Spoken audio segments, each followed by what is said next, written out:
서울대학교 의과대학 법의학교실의 유성호입니다. 오늘은 제가 그동안 혼자서 진행해 왔는데요. 혼자서 하기에 좀 심심하다 이런 평이 좀 있고 저도 좀 외롭기도 하고 그래서 오늘은 제가 이제 존경하는 분 한 분 모시기로 생각을 했었습니다. 그래서 저희 법의학의 후배이기도 하지만 또 만날 때마다 또 여러 방면에서 저에게 영감과 자극을 주는 분이 계셔서 모셔봤습니다. 부산대학교 법의학교실의 나주영 교수님 인사하시죠. 네. 예, 안녕하십니까. 부산의대 법의학교실에서 근무하고 있는 나주영 교수입니다. 존경하신다고 사실 제가 더 존경을 하죠. 네, 존경 배틀 뭐 이런 거 해야 될 것 같은데 만만해서 부르신 거 아닌가 이런 생각을 좀 합니다. 제가 만만해서 부른 건 아니고요. 솔직히 진짜로 이렇게 뭐 많은 고민을 했어요.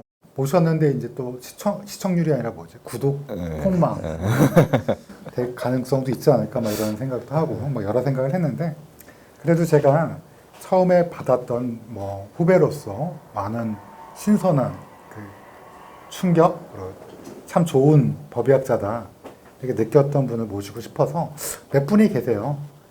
제 스승님도 모시고 싶고요. 또 여러분 혹시 좋아하시는 이호 교수님이라고 1호 말고 2호 교수님이라고 있는데요.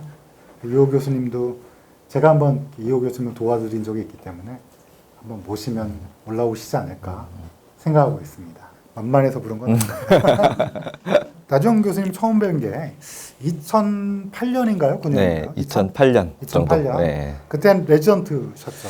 그때가 제가 전공 1년 차. 1년 차? 예. 그러니까 이제 제가 학회를 갔는데 그게 아마 저기 전남대에서 학회를 했던 것 같아요. 제 기억에. 예. 그때 저도 이제 신임 교수가 된 지 얼마 안 됐을 때랑 굉장히 이렇게 날카로운 질문하고 굉장히 활동적이고 액티브하더라고요. 그래서 저 친구가 법의학 하면 좋겠다라는 생각을 했는데 어느덧 이제 같은 동료로서 머리도 같이 하얘지고 있고 참 감회가 새로운데요. 제가 항상 느끼는 건데 왜 법의학 하셨어요? 애가 3명 아니세요? 예. 애국자. 그렇죠. 이제 저희는 이제 애국자라고는 안 하고요. 이제 제 스스로 이야기할 때는 유공자다. 유공자. 이거는 우리나라를 이제 정말 지켜나가는 그런 애국자 정도로는 좀 부족하다. 이렇게 생각하고 있습니다. 물론 사실 안 했어야 됐는데 법의학을 얘가 셋날 줄 알았으면 사실 딴 거 있었어야 했는데. 근데 왜 법의학을 하셨나요? 예.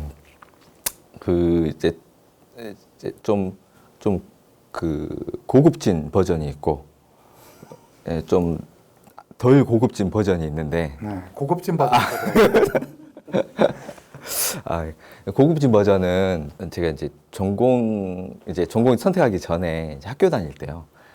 본과 3학년, 4학년쯤 됐을 때 외국인 노동자들을 무료로 진료해 주시는 그런 병원에 이제 선택 실습을 갔었던 적이 있었는데요. 그때 한 분이 이제 계셨는데 그분이 이제 폐암 말기 환자분이셨어요. 외국인 노동자. 외국인 노동자고 아마 그분이 중국 분이었다고 제가 알고 있는데 이제 그분이 이제 폐암 말기셨고 그래서 이제 곧 돌아가시는 그래서 특별한 처치를 따로 하지 않으시고 그때 이제 제가 옆에서 이렇게 계속 이제 지켜보고 있었거든요. 근데 그때 정말 사람이 죽어가는 모습을 그때 봤는데 죽어가는 모습을 심전도로 모니터링을 해보니까 이게 뛰다가 좀 이상하게 뛰다가 안 뛰다가 다시 또 이상하게 뛰다가 이러는 거예요. 그래서 사람이 이렇게 죽는 건가? 라는 생각을 그때 처음 좀 하게 됐었고 이제 사람 죽는다는 게 이제 육체에서 우치와 이제 영혼이 이제 분리된다. 뭐 이렇게 이제 이해하고 있기도 했고 그러면 지금 이런 상황은 육체에서 영혼이 살짝 분리됐다가 다시 붙었다가 좀 떨어졌다가 또 붙었다가 이렇게 하는 건가 이런 생각이 좀 들었어요. 그래서 죽는다는 게 뭘까? 사람이 왜 죽고 어떻게 죽는 걸까라는 생각을 좀 하게 됐고요. 죽음에 대해서 관심을 가지게 됐고요. 그랬죠. 예. 그러면 약간 고급지지 않은 버전은 뭔가요? 고급지지 않은 버전은 이제 제가 이렇게 의대를 졸업하고 나서요. 이제 인턴을 해야 되는데 이제 인턴을 안 하고 좀 놀고 싶다는 좀 생각이 좀 들어서 좀 다른 공부를 좀 해보면 어떨까라는 생각을 했었어요. 그래서 이제 방송통신대학교 이제 법학과, 맞아요. 법대 나오셨죠. 예, 법학과를 이제 그 들어가서 이제 의대도 졸업했고 법대도 졸업했으니까 두 개가 같이 있는 거 한번 해보면 재밌지, 법의학을 해요. 예, 재밌지 않을까라고 생각했는데 고급진데요? 예. 얼마나 근무하셨죠? 국립과학수연구원에? 제가 이제 그 전문의를 취득한 다음에 백리과 전문의 취득하고 그다음에 이제 국립과학수연구원에서 이제 뽑을 때 제가 뽑아주죠. 맞아요. 제가 심사위원이요. 맞아요. 이제 면접 볼 때 교수님이 면접위원 계셨죠. 제가 만점 줬어요. 이거 얘기했어요. 그래서 국가수에 한 4, 5년 정도 여기 있다가 학교로 오게 됐습니다. 국어 몇 건이나 하셨나요? 부검은 이제 제가 지금 이제 계속 엑셀 파일로 정리를 해놓고 있는데 그 보니까 한 2,000건은 좀 넘었고요. 2,000건 넘고. 한 2,000, 한 3, 400건 정도. 그러면 그동안 기억에 많이 남는 사건이 있을 것 같은데 예. 어떤 사건이 기억에 많이 남으시나요? 사실 기억에 남는 사건은 뭐 일단 제가 이제 국가수에 있을 때는 그때는 제가 광주 국가수 법의학과장을 하고 있었거든요. 그때 있었던 사건이 세월호 사건이 그때 있었어요. 이제 올해가 2024년이니까 딱 10년째 됐거든요. 그게 가장 기억에 많이 남아요. 근데 거기 가서 많이 힘드셨잖아요. 그렇죠. 예. 처음에는 이제 그 친구들이 이제 떠오르고 이렇게 발견이 되고 이렇게 하면 그 학생들이. 그래서 이제 시신들 검안하고 뭐 이제 시체 검안서 작성해주고. 그렇죠. 이제 저희는 이제 개인식별 한다고 이야기를 하는데 이제 이 친구가 맞다라는 거를 확인하고 그다음에 그 친구의 이제 사인을 진단하고 해서 시체 검안서를 작성해주는 그런 일들을 했었어요. 그 어린 친구들이었기 때문에 사실 우리나라는 지문이 다 성인들은 등록이 돼 있어서 지문으로 개인식별을 빨리 할 수가 있는데 근데 아이들이니까 그 친구 고등학생들이었기 때문에 지문 등록이 안 돼 있었죠. 그래서 지문으로 할 수가 없었고 그래서 저희가 직접 검안을 하고 확인되는 것들 그리고 이제 그건 1차적인 거고 신체 특징, 그다음에 치아나 그런 것도 보고요. 그다음에 이제 유전자 검사도 하고 이렇게 해서 했는데 그거를 처음에 시작할 때부터 검안 시작할 때부터 유전자 검사가 나올 때까지가 시간이 정말 얼마나? 한 하루 이틀 사이에 이틀 만에 거기다. 다 했었으니까 정말 이렇게 빨리 된 게 역사적으로 전 세계적으로도 사실 드문 케이스라서 그렇죠. 정말 그때는 뭐 슬프고 우울하고 할 만한 정신이 없을 정도로 열심히 일했었던 것 같아요. 그 사건 얘기하니까 슬픔도 느껴지고 또 우리 그때 당시에 고생했던 많은 헌신들도 기억나고 또 우리가 잊지 말아야 되는 부분도 분명히 있고요. 사실 그때는 다들 다 우울한 상태이셨고 또 화가 나 있는 상태이기도 했고 해서 참 힘들었었어요. 감정적으로도 많이 힘들었고 그 영화실에 갇혀 있기도 하고 그때는 그래서 갇혀 있기도 했고 또 숙식도 이제 진도에서 팽목항 근처에서 숙식도 거기서 하고 새벽에 가기도 하고 그때 헬기도 타봤어요. 검체를 빨리 옮겨야 돼서 헬기 타고 이제 검체 옮기기도 하고. 그래도 그렇게 노력해 주셨으니까 정말 빠르게 잘 큰 사고 없이 개인 식별 왜냐하면 아이들이 바뀌면 안 되잖아요. 그리고 또 정확한 사망 원인 맞아요. 뭐 그걸 왜 하냐 이렇게 물어보신 분도 있지만 사실 그거 굉장히 중요하다고 제가 여러 번 말씀드렸고요. 그런 거를 다 신속하고 정확하게 해주신 거에는 큰 역할이 있었네요. 기억에 남는 얘기나 뭐 스토리나 아니면 감정적인 마음이 있을까요? 이제 제가 가끔 이야기하는데요. 이제 그때 당시에 이제 와이프가 아내가 언제 한번 물어봤어요 저한테. 되게 그때 이제 잠수사분들이랑 많은 분들이 사실 어떤 스트레스도 많이 받고 그래서 심리 상담도 받고 치료도 받고 이렇게 많이 하셨는데 생각보다 저는 굉장히 좀 말짱해 보였대요. 다른 사람들은 어떤 뭐 병원도 다니고 심리 상담도 받고 한다는데 왜 당신은 괜찮냐고 저한테 물어본 적이 있었는데 사실 그때는 별 정신이 없었던 것 같아요. 전반적으로 워낙 바쁘고 또 일을 진행해야 돼요. 네, 빨리빨리 해야 되고 또 신속함이 중요했고 신속하면서도 또 정확해야 정확해야 되고. 했었고요.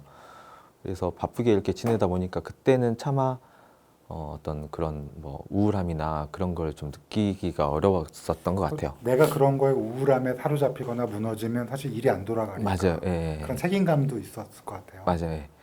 사실 의사들이 좀 그렇게 그 뭐랄까요? 좀 트레이닝 받는다 해야 될까? 맞아요. 트레이닝 받을 때. 예, 그럴 수 있잖아요. 왜냐면 뭐 가족이 슬프고 또 뭐 환자가 아파하고 하는데 거기서 같이 공감도 올리고. 나도 슬퍼지고 나도 이렇게 다운되고 하면 그러면 사실 제대로 치료할 수가 없죠. 냉혈한 같이 보인 냉혈한은 아니에요. 예, 그런 건 아니지만 그렇게 오해하실 수도 있을 것 맞아요, 같아요. 맞아요. 유가족분들이나 또 가족분들은 환자의 가족분들은 사실 우리는 그렇게 트레이닝을 받는데 그래서 그런 모습이서 그랬겠지 않았을까라고 생각이 돼요.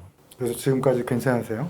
그때 그 기억들은 이제 세월도 좀 지났고. 예, 근데 이제 잊혀지지 않는 건들은 좀 있어요. 그래서 사실 지금 아까 모두에 말씀드렸지만 한 2,000건 넘는 부검을 하면서 사실 지금 돌이켜 보면 생각이 안 나는 건들도 있죠. 많죠. 많은데 똑같아요. 그런데 거기서 봤던 그 친구들은 아이들. 예, 기억에 남는 친구들이 좀 많이 있어요. 또 여전히 슬픔이 진행형이기도 하고. 맞아요. 또 그래서 뭐 이런 자세한 말씀 드릴 수는 없지만 그걸 담당했을 때 그 감정은 저도 뭐 이해는 충분히 갈 것 같아요. 네. 그래서 이렇게 슬퍼하시는 분들한테는 슬퍼할 수 있도록 자리를 마련하는 것, 배려해 주는 것, 이게 또 살아있는 사람들이 스스로 치유받는 방법인 것도 같아요. 충분히 슬퍼할 수 있고. 우리나라에서도 몇 차례 그 이후로도 사실 몇 차례 이런 대량재해가 많은 분들이 한꺼번에 사망하는, 특히나 뭐 젊은 친구들이 사망하는 케이스가 많아서 그런 분들한테는 충분히 슬퍼할 수 있도록 배려해 주는 게 중요한 우리가 해줄 부분이 수 있는 또 중요한 부분이지 않을까 이런 생각이 들기도 하고요. 그러면 또 수많은 사건 중에 또 기억나시는 만한 사건이 또 있을까요? 자연사인 줄 알았는데 이게 타사로 바뀐다거나 또 자연사인 줄 알았는데 이게 뭐 사고사로 바뀐다거나 이제 이런 케이스들이 이제 기억에 가끔 나는 건들이 그런 것들이 좀 있어요. 뭐, 하나 소개시켜 주시면 뭐가 있을까요? 일단 그 이제 이분이 남성분이셨는데 좀 술을 드셨어요. 이제 술을 드시고 나서 이제 택시를 타고 집 앞에 오셔가지고 이제 택시에 내리고 이제 밤에 택시를 내려서 이제 내려가지고 이제 집에 가셨죠. 집에 들어가셔가지고 이제 어머니하고 두 분이서 이제 사시는 분이셨는데 이제 침대에서 이제 잠을 자셨어요. 근데 잠을 주무시고 나서 이제 다음날 아침에 어머니가 누구야? 일어나라라고 깨웠는데 이상한 거예요. 그래서 반응이 없구나. 그래서 알고 보니까 사망하신 거예요. 어떤 만성적인 어떤 질환 때문에 사망했거니, 왜냐하면 주거지에서 자신의 침대 위에서 사망하셨고 전날 술도 많이 드셨으니까 이제 그렇게 이제 생각을 했었죠.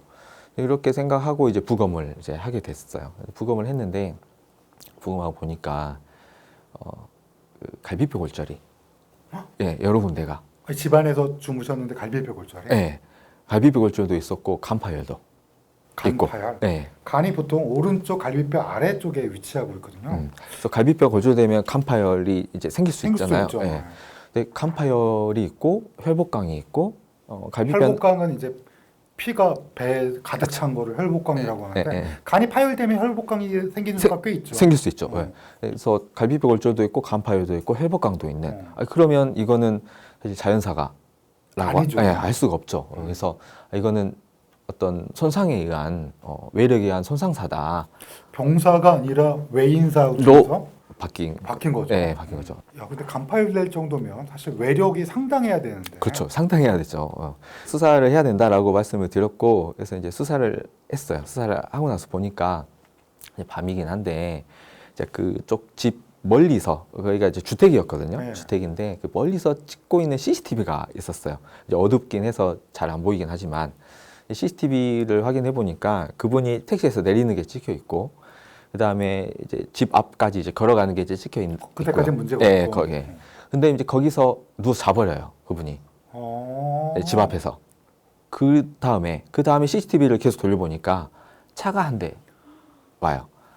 누워 있는데 누워 있는데, 예. 길가에 예, 길가에 누워 있는데 자기 집 앞에 대문 앞에 누워 있는데 빠른 속도는 아니에요. 천천히 천천히 이렇게 쓱 이렇게 오는 차가 이게 헤드라이트가 이제 보이는 거죠. 거야. CCTV 밤에 어두우니까. 그러더니 그 헤드라이트가 그분이 누워 계시는 쪽으로 이렇게 오더니 약간 못 좀 봤구나. 덜컹거리는 그런 헤드라이트가 올라갔다가 이렇게 내려가는 이런 게 이제 찍혀 있는 거죠. 이제 그렇게 이제 하고 나서 이제 그 운전자가 내려서 좀 확인하고, 봤어요 운전자가. 예, 확인하고 그대로 가버렸어요. 야가 근데 이제 신고를 했으면 그렇- 좀 안타깝네. 그렇죠. 사실 우리가 차에 깔릴 정도의 손상을 입고 또 이렇게 갈비뼈가 부러지고 간 파열이 될 정도가 되면 즉사할 거라고 생각하지만 사실은 아니에요. 예, 사실 그렇지 않죠. 그래서 이분이 그걸 하고 난 다음에 일어나셨어요. 그렇죠. 왜냐하면 덜컹하면서 무거운 게 예, 하니까 이제 상처가 있고 아프니까 보니까 이제 주무시고 계시다가 일어나신 거예요. 일어나셔가지고 자기 집으로 들어가. 그래서, 예, 시신을 보셨거든요. 경찰도 봤고 또 다른 의사 선생님도 검시하시면서 검시하신 선생님. 예, 법의학자는 아니고. 법의학자가 아닌 일반 그 임상의사 선생님이 사실 보기도 하셨거든요. 근데 몰랐죠. 몰랐죠. 근데 그러니까 열어보지 않으면 열어보기 전에는 알 수가 없어요. 깊은 장기의 피하 출혈 혈복강은 안 보일 수도 있어요. 그래서 이게 사실은 저희끼리는 늘 이걸 그렇죠. 열어본다는 그렇게 끔찍할 수 있으니까 예. 부검을 해봐야지 안다. 특히나 뭐 잘 이유를 모르는 경우에는. 근데 이번 건은 진짜 좀 충격적이게 네. 안쪽에 많은 손상이 네, 있었던 맞아요. 거죠. 예. 그래서 밖에서는 알 수 없었지만 이제 우리가 해보니까 알 수 있었던 그런 케이스가 있었어요. 저는 반대도 있었어요. 반대? 네, 또. 반대.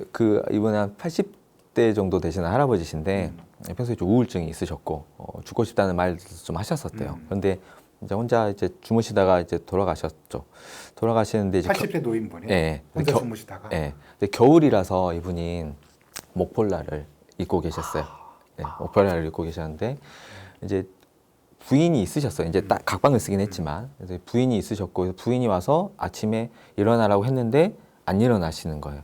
그래서 이제 신고가 이제 뭐 119 부르고 그다음에 112도 오고 해서 경찰분도 오고 이렇게 했었죠. 근데 워낙 나이가 많으시고 80대 노인이시고 하시니까 자연사로 이렇게 이제 하려고 했는데 그렇죠. 웬만하면 사람들이 다 그렇게 자연사로 네, 하죠. 자연사로 하려고 했는데 근데 그게까지는 뭐 그럴 수 있겠다 싶은데 그거를 거만하셨던 선생님도 그냥 이렇게 겉에만 쓱 보셨구나.